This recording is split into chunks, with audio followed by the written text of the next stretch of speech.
November 8th, 2000. Bush supporters thought it was over. Oh, my God.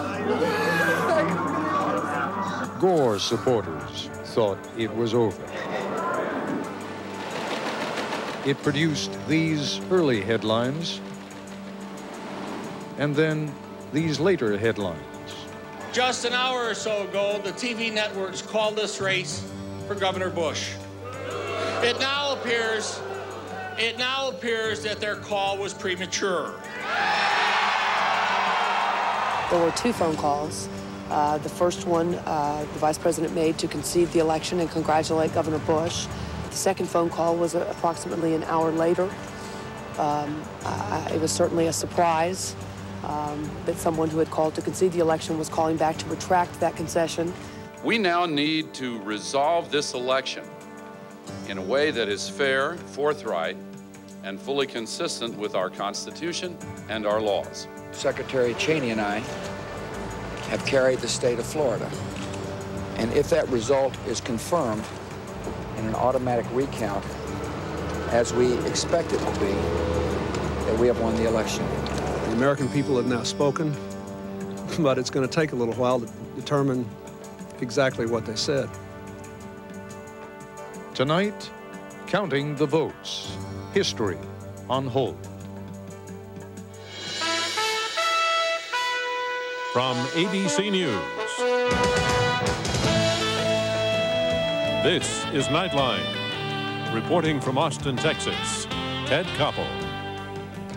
They will be talking and writing and arguing about this one for years. Losing is bad enough under any circumstances, but when the margin of victory in a presidential race is a few hundred votes in one state, how do you get over that? No matter who ultimately ends up winning. And that's the madness of this presidential election. Here we are more than 24 hours after the networks normally have these things locked up, and we still don't know. Maybe it'll be another 10 days before we do. Maybe there'll be a lawsuit tying things up even longer than that. All we do know is how it began last night. We were hoping to chronicle the last few hours of the winning campaign. So we put off our departure from Washington until evening, so that we'd know. The closest election in a generation. The night is young, but this election is riveting. Stay with us. We're about to take you on an exciting and bumpy ride. Early on, things Vermont, began falling right for the Gore campaign. A big call to make. CNN announces that we call Florida in the Al Gore column. We are now able to make a projection in the state of Florida. ABC News projects that Al Gore wins the state of Florida. And early on, the mood within the Bush campaign, as reported by ABC's Dean Reynolds, was one of grim determination. We've just reached the Bush campaign to talk about the loss of Florida as well as the loss of the state of Michigan. Well, not surprisingly, the governor's people are saying they have many formulas to get to 270 without Florida and without Michigan. But it must be galling for them to have spent so much time campaigning in both states and now see them go to Al Gore. Terry Moran is ABC's correspondent with the Gore campaign in Nashville. As the networks call the big states, the big three states for Al Gore, you can hear the loud cheers surrounding this plaza, the people waiting to get in. This is a campaign that while they hoped to win, while they worked hard to win, in the last couple of weeks probably were readying themselves for not winning. And so hearing as these big crucial states come their way, this cheer, you get a sense not just of joy, but of surprise. If, in fact, Al Gore carries the country, there's going to be one heck of a party in Nashville tonight. We begin Tuesday night on what will prove to be something of a fool's errand, trying to anticipate events. It's Ted Koppel. Is Carolyn there, please? We're seeking guidance from ABC's decision desk manager, Carolyn Smith, in New York. I would say go to Nashville, except we have just found out that the input people may have input the sample incorrectly in Florida, and Florida may go south on us. What do you mean? Nashville, but you may be wrong? It should be simple enough. Election day, late evening. We want to be where the winner is. I don't know if Florida is bad. I have been warned that it's a 50-50 chance that Florida is in trouble. And that's where I am at the moment. So basically, it's a little better than a flip of the coin right now. Go to Nashville. The momentum at this hour is still pointing toward Gore. It's a little after 9:40 Tuesday evening. We've come to Atlanta, Georgia, to give ourselves maximum flexibility in terms of where to go next, Austin or Nashville. The ABC News political desk hasn't been able to make a final call yet as of this hour, but the way it's going at the moment, Pennsylvania for Gore, Florida for Gore, Michigan for Gore, it looks as though our next stop is going to be Nashville. Even as we're boarding the flight to Nashville, the networks have reassessed the numbers coming out of Florida. One by one, they will take Florida out of Gore's column and put it back into the undecided category. I don't believe that some of these states that they've called, like Florida, I just don't believe we got enough evidence to be able to call the state. In the Austin hotel, where Governor Bush is watching the results with his family, there is a strong sense that the race in Florida is not over. That it is now equally probable that either candidate can win? TV3 control. Okay, I want you to pull back Florida, and I want you to say it is equally probable that either candidate can win in Florida. Now, you know that Florida is, from our point of view, now too close to call. It was projected for Mr. Gore earlier in the evening. It is now too close to call. Stand by. CNN right now is moving our earlier declaration of Florida back to the too close to call column. What the networks give us, the networks taketh away. NBC News is now taking Florida out of Vice President Gore's column and putting it back in the too close to call column. That's bad data, bad input. We've got to sort it out. Just before 10 p.m. Eastern Time, Florida is pulled from the Gore column by all the major networks. In Austin, the crowds come alive with the news. It's like the home team has just had a rally in the bottom of the sixth inning here. There's been a sea change in the mood. People have been cheering wildly as the networks, one after another, changed their projection on Florida from a Gore state to a toss-up. Just after 10 p.m. here in Nashville, and the crowd that is gathered in War Memorial Plaza has something to cheer about. California predictably has fallen into the Gore column, and Hillary Rodham Clinton is now giving her acceptance speech, her victory speech in New York, and this crowd likes that. But I must tell you, the air went out of the balloon in this crowd for a good hour or more after all the networks took Florida out of the Gore column, put it back in the toss-up column. It was a remarkable feeling as the crowd just silenced. They felt they were on the way to victory, and it looks as if they're going to have a much longer night indeed. If they only knew. It's just after 11 p.m. Eastern Time, and the Washington Post, like every other media outlet, is hedging its bets. The headline, Bush, Gore, down to the wire, as dozen states are too close to call. This is ABC News Nightline, brought to you by Compaq.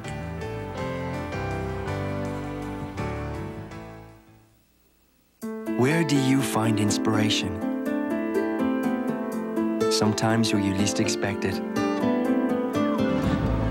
With technology that takes you beyond old boundaries to something more inspiring. Like the Compaq ProLiant server. With a 1.75-inch profile that fits everywhere, you can have your next big idea anywhere. Welcome to the new IT, inspiration technology from Compaq.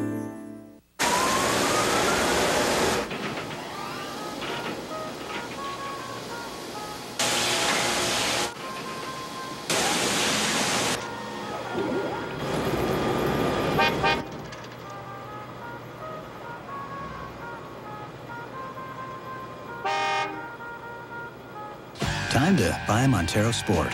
0 down, 0 interest, and 0 payments for an entire year on our best-selling Mitsubishis. Hurry, this deal ends soon.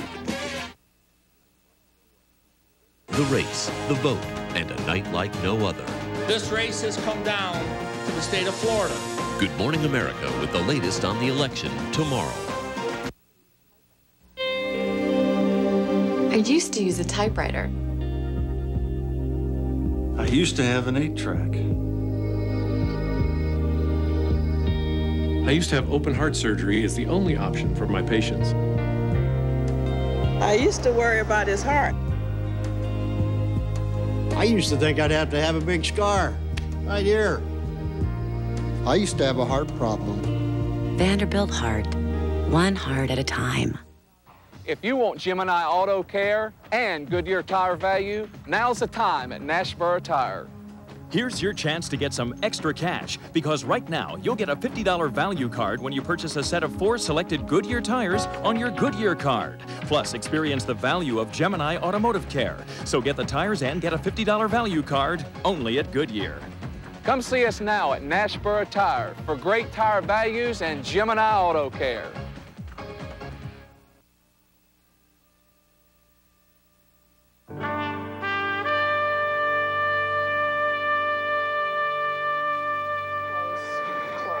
Passengers are getting off flights, emerging from their airborne information vacuums, only to learn that Bush now appears to have the edge. Notice, though, that one of the ways George Bush is inching closer to what he needs is by winning the home states of Bill Clinton and Al Gore. By the time we get here to Nashville, it's after midnight Eastern time, and now the momentum has shifted totally. Now it appears that Governor Bush needs only 24 electoral votes to win. Florida is back in the game, and it, of course, has 25 votes. As we head toward Gore headquarters, radio is focused on the most critical state. Do you have any notion what is happening in Florida, where the vote is coming from and where the vote is missing? Standing outside the Gore Hotel, Jesse Jackson. You ever seen a closer one? No, I've never been a closer one. It's amazing. It's just nail-biting time here as the last few states are yet to come in. The mood of the crowd is on edge. I took a walk around a little while ago, talked to a couple of Gore staffers who were, and I think the only word is stricken by the departure of Florida from their column. Early projections had Florida in their column, and when it left, that sense that Al Gore was on a roll left as well. There's one other feeling in this crowd. It's a little bit of resentment against Ralph Nader. As ABC's Dean Reynolds notes, no one is leaving the plaza in Austin, Texas. It's about 10 minutes after 11 Central Time, and the rain is falling. The umbrellas are out. It is a miserable night in Austin, but everybody is glued to the big screen here in the plaza with their eyes on Florida. We have not called that race. Okay. At ABC's election desk in New York, the pressure to make sense out of the Florida numbers is making them downright giddy. You guys are working on a Gore scenario in Florida, is that correct? I have 2 separate decision teams working on it. One of them thinks it's going to go one way, one of them thinks it's going to go the other way. We're sitting here. One of them's probably right. They want me to explain what's happening with Florida. So now only you got to project Florida. We got to come up with something. What? Hey, guys, call it really fast, and then they won't come. By the time they get set up, we'll have called it. Oh, God. The mood at Gore headquarters is somber. The candidate and his senior advisors are several floors up, but the sense of gloom has leached into every room where Gore supporters are gathered. As I look at the crowd in there, it's a pretty somber-looking crowd.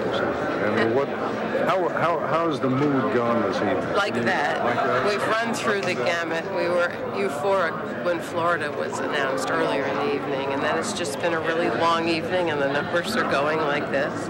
We're closing in Florida. The gap is really closing, so we think we still have a good chance of winning it.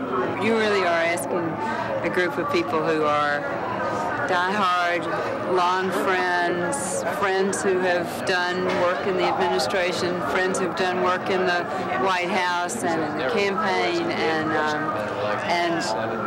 this is a group that until somebody goes to bed a long time from now, we're going to be the first to say there's still a chance to pull this out. The mood upstairs I mean, this is going to be a difficult time. I don't think anyone is in our lifetime seen anything like this. This is an incredibly close election. Everybody is remarkably calm, but I think at the same time very tense, obviously. The matters of 5,000, 10,000 votes are separating the two candidates in Wisconsin, in Iowa, in Florida, even at this late hour. So it's a very tense time. It's an exciting time. This is history here in the making. And all day long, the exit polls had been coming out ever since 1 o'clock Eastern time, and they consistently showed a 3 or 4 point lead for Gore in Florida, 50 to 46, 50 to 47. And then when the networks projected Florida for Gore, it didn't seem as that much of a stretch. If you have all these exit polls all day long, then all the networks who are expert at predicting these things, supposedly, predicted Florida. And then took it back. So it's been a topsy-turvy evening for all of us. I'm sure it's true for the Bush campaign as well. You're all operating at the outer edge of fatigue, I would think, right now. Yes, absolutely, especially at the end of a campaign as long as this one has been. Exactly. So when something like this happens, where the networks in effect dangle it in front of you and then take it away. Take it away. Can you describe what went through the senior staff and perhaps even how the candidate reacted at that point? I think it was the same for all of us. It was a sinking feeling for a moment, and then you regroup very quickly and you try to figure out what does that mean? Where are we in Florida? Which areas have been counted and haven't been counted? Fortunately for us, the main areas that hadn't been counted at that point were Broward County and Dade County, which are the Democratic strongholds. And Bush had been up 150,000 or so votes at that point. Steadily, as the Democratic strongholds have come in, that lead has dwindled. Before I came downstairs, it was at 20,000 votes, and if it keeps dwindling, who knows? We may get Florida back for the second time tonight. What's going on up there right now? People watching Florida very carefully. People looking at Iowa just understand that Iowa came in for Gore, but that was very close. And trying to figure out what the right thing to do is for the country, for the supporters who are waiting outside in the rain now. Do we send them home for the evening, and does the candidate try to get some rest, or do we wait for a resolution of this tonight no matter how long it takes? All right, give Florida to Bush, that's it. Florida to Bush, that's the presidency. ABC News projects that Florida is going to go for Mr. Bush. The 25 electoral votes to Mr. Bush. Take a look at it. That takes Mr. Bush, by our projections, to 271. George Walker Bush, the second son of a president to be elected president in his own right. Unless there is a terrible calamity, George W. Bush, by our projections, is going to be the next president of the United States. There is the face of victory, and then there is the face of defeat. It is just after 2:15 in the morning, and for supporters of Al Gore, the world has just collapsed. There are no more brave fronts, no more false bravado. It is over, or so it would seem. There was a glimmer of hope. The pain abounds at this point. Once to get through the pain, to face the reality of Bush won and Gore lost. Greg Simon, a senior advisor to the vice president, has chronicled this campaign by writing a daily song. He has just come back from Gore's sweep. I got the sense, even though there was a sort of a feeling of gloom around this place later this evening, there was still a sense that you could pull it out. Absolutely. Absolutely. Did he have that feeling Absolutely. too? No doubt about it. Until when? Until people said it was over. Until the network said it was over. Right. Until we knew the absentees were counted as well. Is there, has it reached the point yet of anybody thinking they know how and why it happened? No. We're still dealing with it happening. How do you deal with it? You've given how much of your life to this? How many songs have you written in the last? 44. 44 songs. Right. Is there going to be a song today? I had one written in advance. Either way it came out. I'll be seeing you. Have you? Can you? I don't think I can sing it right now. Are you up to one verse?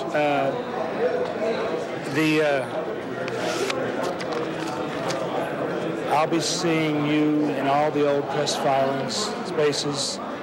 Let this race of ours embrace it all year through. In that Tampa cafe, the park out La Crosse Way, the children's school, the morning shows, the press avails on Air Force 2. You fought a good fight, and I know how difficult it must be for you right now. Well, thank you. Upstairs, the vice president has telephoned Governor Bush in order to concede the race. It is over for about an hour. They hide in the shadows, under bridges, and in the alleys. Some people call them throwaways. Can you imagine how it must feel when your own parents don't want you? When I took over Crossroads, it was a shelter for teens, and it was pretty run down. So we started a project to rebuild, to make it a real home for the kids. Trouble was, we ran short of money before we could even get the roof up. I didn't know where to turn. That's when I called the Philip Morris companies, and they sent us a Christmas present. It covered everything. The Philip Morris companies know there are many people in jeopardy. That's why, over the last 4 decades, we've contributed hundreds of millions of dollars to programs that can make a difference in someone's life. Now the kids take pride in their home. Philip Morris didn't forget about us either. Whenever we've needed support, they've come through. They've helped me turn a homeless teen shelter into a home. Working to make a difference. The people of Philip Morris. You almost done, Dad? No. I'm planning for your college education here. Again? Gotta keep track of this. Stocks, bonds, funds. Is this a stock? Yeah. Here's the price. Earnings over the last 10 years. PE ratio. 23. Right. Is that good? Want a little guidance? Introducing the personal financial consultant from Quick & Riley, a Fleet Boston financial company. You don't need Florida to know who our guests are. That new boss is from another planet. Totally spaced out at that meeting. Hey, what's that on your desk? ABCnews.com. Ready when you are. We couldn't bear the thought of losing any more students due to not being buckled up. We decided enough was enough. All of us at Centennial High School decided something had to be done. That's when we formed a clique, a teen group large enough for anyone who wants to drive safer and live longer. So you got your seatbelt on? Yeah. All right, you guys keep running on. Join Centennial High School and other Williamson County schools. Make the pledge. It'll save your life. First of all, I'm not denying that I used cellular. It was a very experimental time. Someone passed it to me, I put it to my ear, but I did not talk, I only listened. Even then, all I heard was static. But I have been free and clear ever since. I even chose long distance so I could reach out to young people across the nation and warn them of even casual cellular use. The new Sprint PCS Free and Clear plan, $29.99 for 500 minutes, all with nationwide long distance.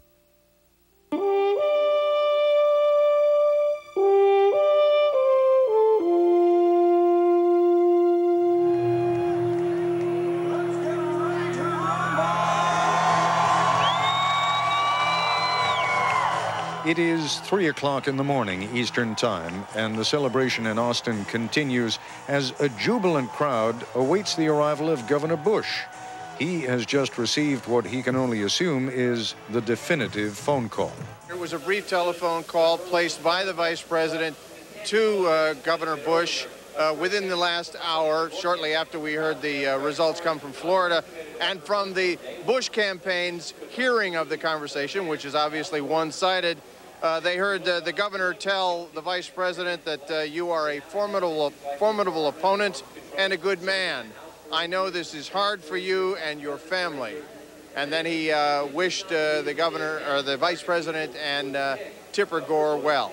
A mere 15 minutes later, about 3:15 Eastern Time, the margin of votes between Gore and Bush has dwindled down to about 1,000, well below the 0.5% difference, requiring a recount in the state of Florida. I feel like I'm the sole person here standing in the way of talking about the Bush transition, but, you know, we see here the Florida Department of State Division of Elections website shows a very small margin of about 1,000 votes between the two men, with According to this, 98.8% of the precincts reporting. For those of you who went to bed or went off to brush your teeth and come back and say, hello, what's this, Dan Rather? Well, I got to tell you folks, A, I don't know. B, I don't know anybody who does know. Now, I suppose something of a resurrection going on. People are looking at each other and hugging each other, and yet hanging on. They know that there's just nothing certain here tonight. And I can tell you that, as I said earlier, they are chanting recount every time as they watch these returns come in, as they watch our commentary and others, and somebody talks about the possibility of a recount, a big cheer goes up. 3:30 a.m. Eastern Time. At the Washington Post printing presses in suburban Maryland, the night production manager gets a critical call from the Post newsroom. They reversed itself on Florida. Do not print any M3s. M3s, the paper's next edition, are pulled. So this is no good. We are going to take Florida back into the too close to call column. CNN will confirm there will be a recount in the state of Florida, and CNN moves it to the undecided column back from George W. Bush. CBS News has now, for the second time tonight, pulled back Florida. We are now putting Florida in the undecided category. This is a wild, woolly, and weird situation. Word of the change has hit the Austin crowd via the Jumbotron, and it shows. The crowd is no longer jubilant. The crowd has gotten extremely quiet as they are looking at this big screen as journalists are discussing why the vice president has not come out and make the concession speech that they all expected him to make.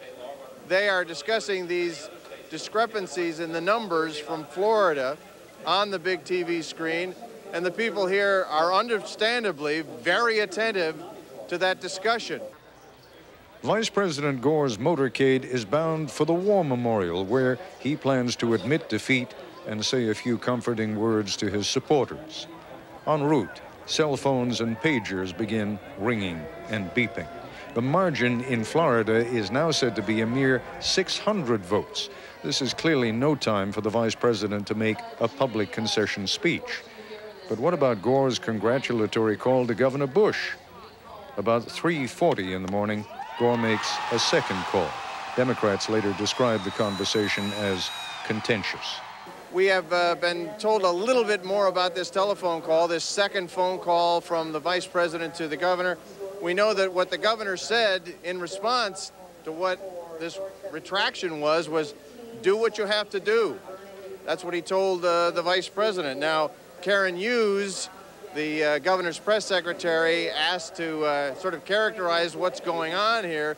She said that she found the vice president's call to be unbelievable. The New York Times stopped its 3 a.m. edition with the headline, "Bush appears to defeat Gore." A half hour later, the headline reads, "Bush and Gore vie for edge." Just an hour or so ago, the TV networks called this race for Governor Bush. It now appears that their call was premature. At 4:05 a.m. Eastern Time, Al Gore's campaign manager, Bill Daley, sent the crowd home. Vice President Gore and Senator Lieberman are fully prepared to concede and to support Governor Bush if and when he is officially elected president. But this race is simply too close to call. And until the recount is concluded and the results in Florida become official, our campaign continues. In Austin, Bush's campaign manager, Don Evans, sent a more defiant message. We hope and believe we have elected the next president of the United States.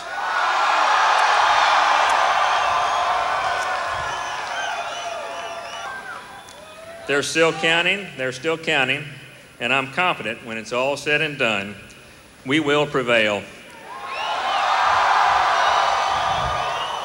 And with that, the crowd immediately cleared the plaza. There was an announcement that said, okay, the program is over for the evening, as if anybody needed that sort of information. And now we understand that the governor, who was planning to have a press conference about midday, which would be midday today now, has actually cleared his schedule. So everybody is just in a state of suspended animation. Almost 100 million votes cast, and the election, it appears, is down to a margin of a few hundred votes in Florida. To receive a daily email about each evening's Nightline and a preview of special broadcasts, log on to our webpage at nightline.abcnews.com.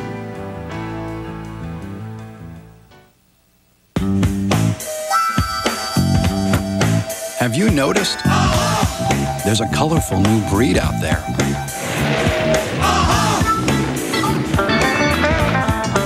It's a fast breed, a smarter breed of inkjet printer. But don't worry, they're easy to spot. And at $149, just as easy to catch.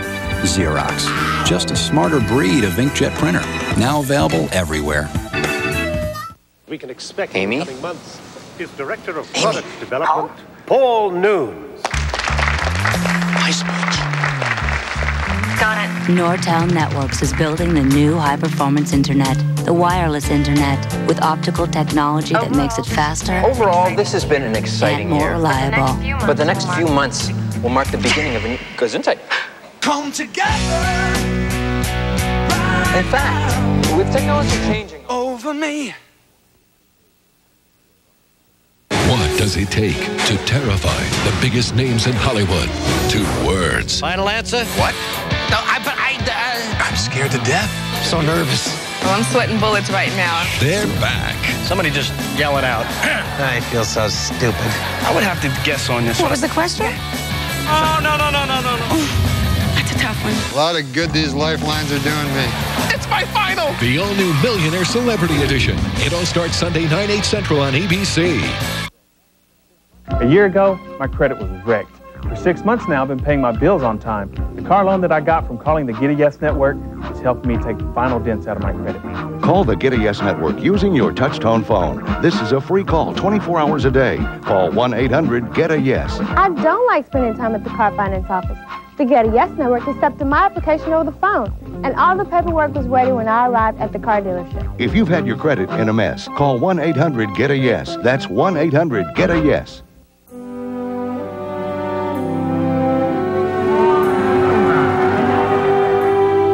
They call them battlefields, where important victories were claimed. To us, these are even more important battlefields, where we're helping people all over claim victories over cancer at the only National Cancer Institute designated cancer center of its kind in Tennessee. Because cancer hits close to home, we're working to make sure victory does too.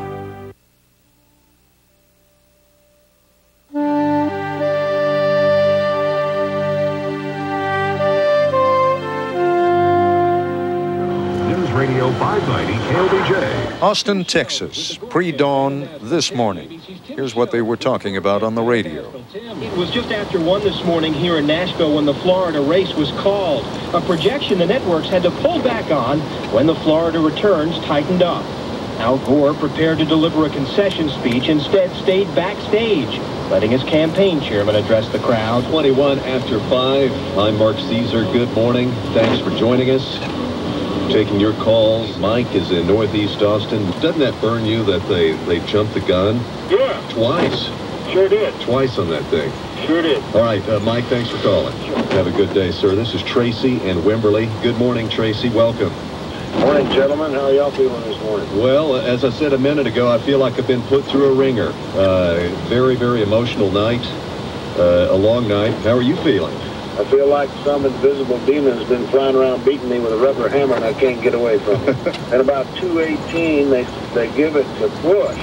Well, I'm jumping around the house, turning the lights on, yelling and hollering about that time. I've just come from death to life again. Then I watch it a little bit longer and then they take it back again. I'm just aghast at how they can do that and give it and take it like that. Katz's Deli, a few blocks from the governor's mansion here in Austin, Texas, is open round the clock, which is fortunate because it's 5:45 by the time we get here. The beginning of what promises to be another very long day in this still unresolved presidential campaign. How come you've been up all night? Just thought it was interesting. I wasn't outside. I've always been inside. I mean, you've been at home all night, or? I've been in my office. Yeah, I just stayed at the office on the internet and things like that. But I wasn't silly enough to be out in the cold. So where do you think it's going to go from here? I think we'll probably win in Florida. I mean, with 1,800 votes difference, that's a good amount. I mean, it's a small percentage, but I would think that's probably the way it's going to be. But didn't say I wanted it. No. But history on the whole, that's pretty good. I was actually surprised. I figured they'd say Bush won. And maybe they will say that, but not today. Today, the eyes of Texas and the whole country are on Florida. Chris Bury has that part of the story. When the networks had first colored Florida as a Gore state, Governor Bush could not quite bring himself to concede that projection, an instinct, of course, that turned out to be prescient. It's going to be a late night. I will tell you this. I'm going to wait for, in these a state like Florida, for example, I'm going to wait till they count all the votes. And I think America ought to wait before they count all the votes, too.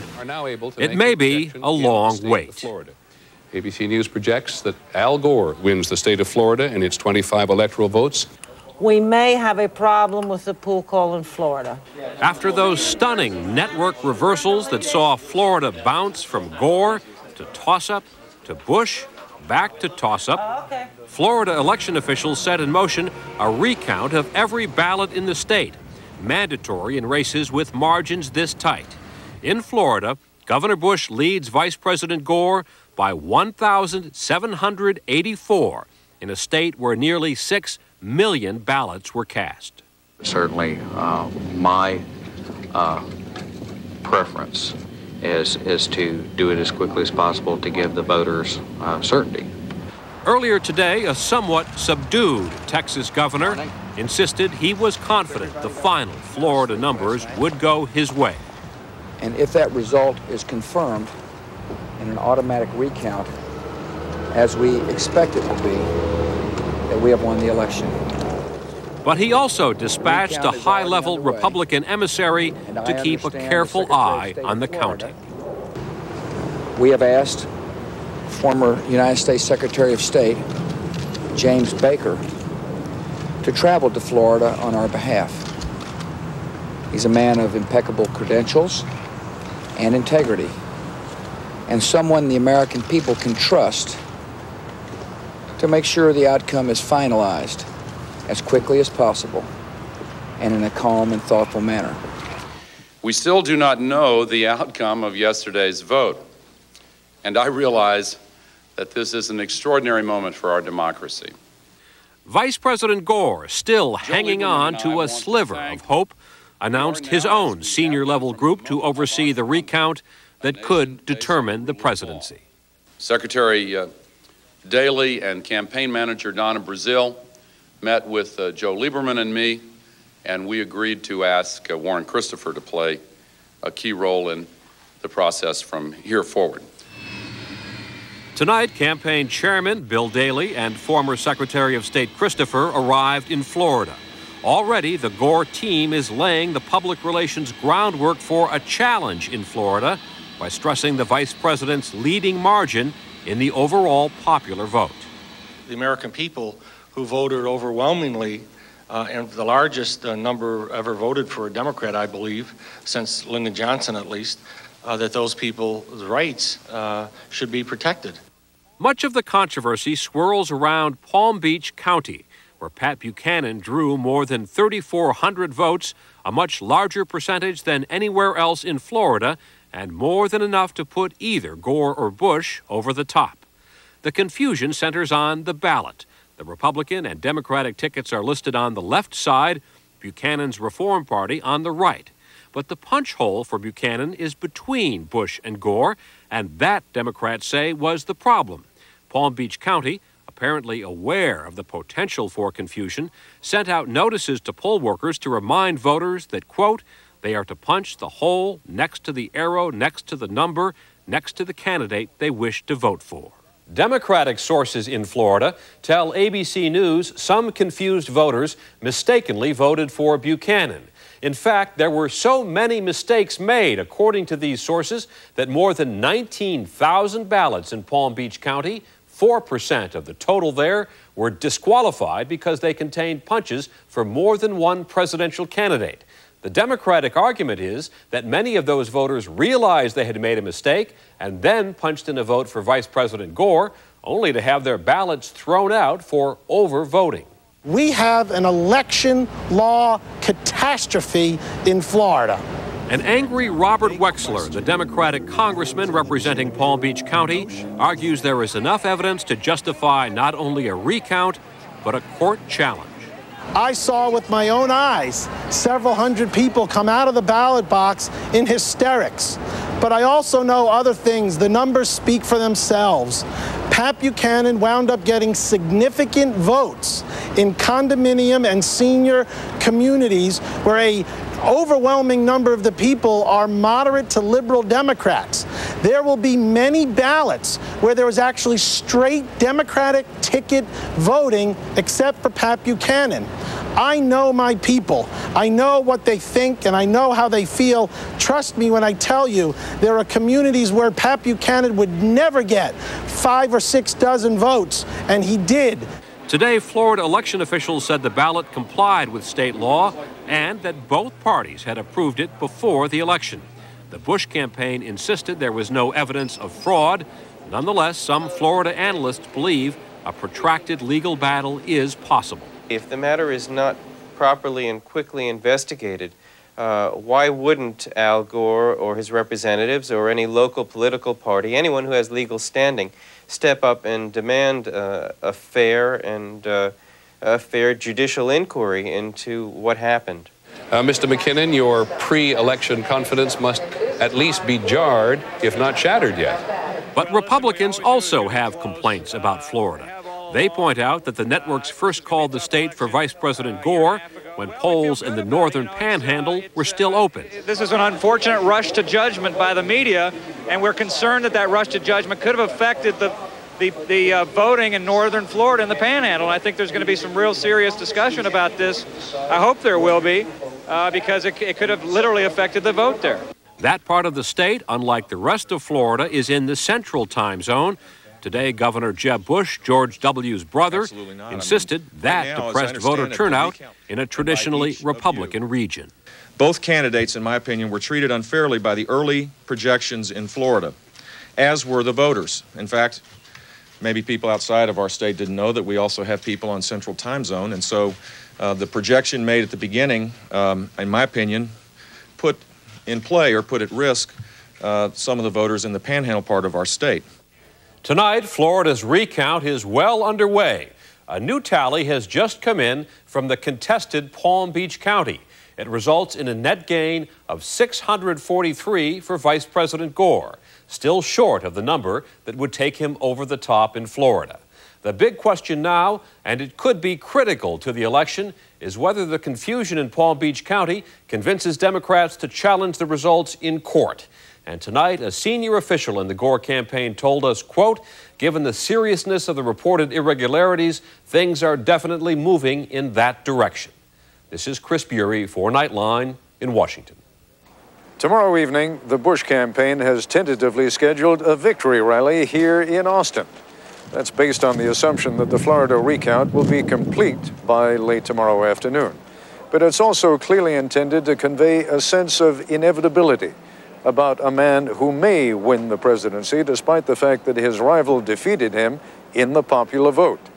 One more scene in what will surely rank as among the most bizarre presidential elections in American history. For continuing coverage of the election, we hope that you'll join us on nightline.abcnews.com. That's our report for tonight. I'm Ted Koppel in Austin, Texas. For all of us here at ABC News, good night.